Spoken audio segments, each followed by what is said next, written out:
It was a normal Saturday afternoon. It was a beautiful autumn day in Hamburg Farmson. When old Siegfried Altmaier began to renovate the old family house, which he wanted to convert into a drinks market. So he began his work on this warm autumn afternoon, September 25th. It all seemed normal until one evening, while he was sawing something to size, his saw disappeared. I could swear I put her next to me, he thought. But she wasn't there anymore. He simply couldn't find her that evening. And gave up. This happened more often in the coming month, but he still continued his work and opened his shop. One evening, Altmaier locked the door and was about to leave.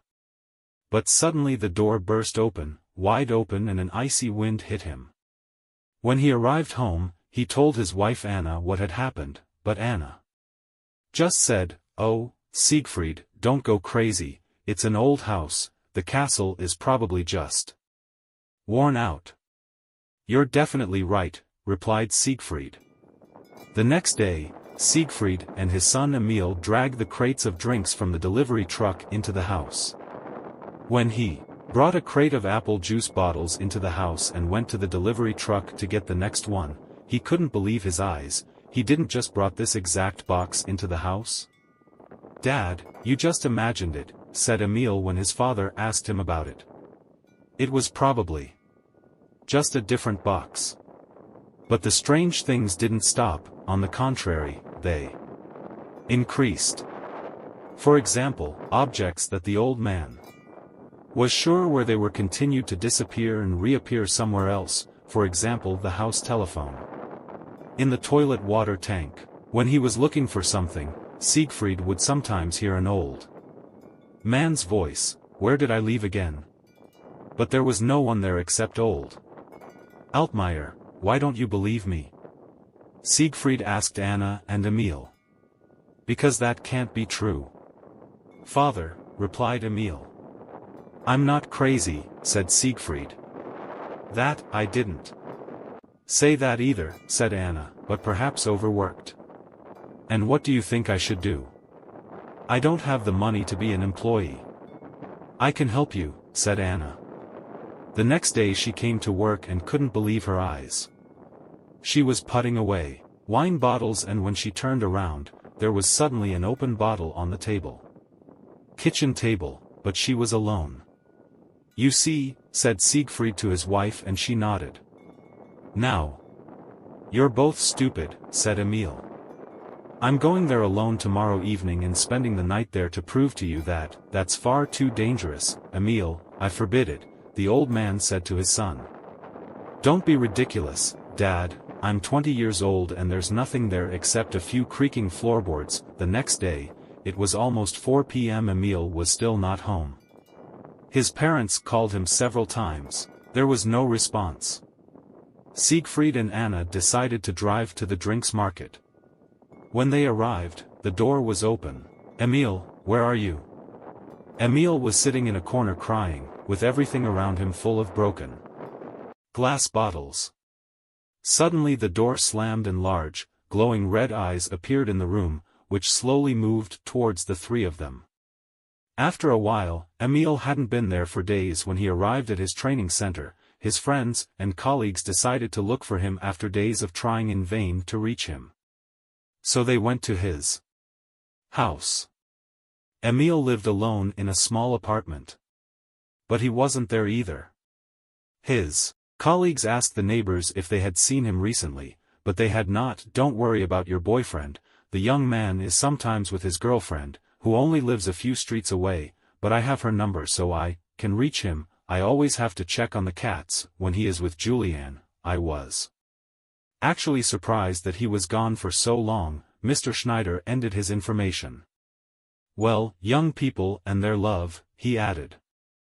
After giving the young people the address of Julianne gave, the 5 friends made their way there. But Julianne hadn't seen him for days either. "Maybe he's with his parents in Farmson?" asked Julianne. "Oh, yes, and why has he been going since then?" "We haven't answered the phone for weeks," asked Ralph.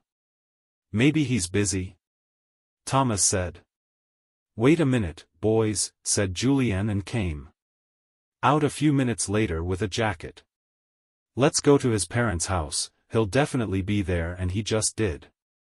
And come to make the phone call, she said. Everyone agreed and led us there. They rang the bell and knocked, but in vain.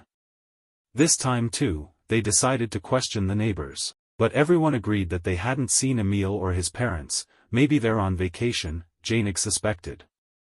But it's November, in the middle of the school year, said Ralph. In your opinion, should they be otherwise? Replied Nils.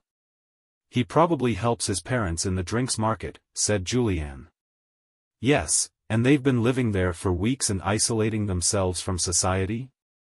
You're crazy, said Thomas. Suddenly the Altmaiers' longtime neighbor intervened. His name was Gustav Schmidt and he told the 5 friends that the Altmaiers sometimes slept in the beverage market when there was a lot to do and advised the gang to take a look there.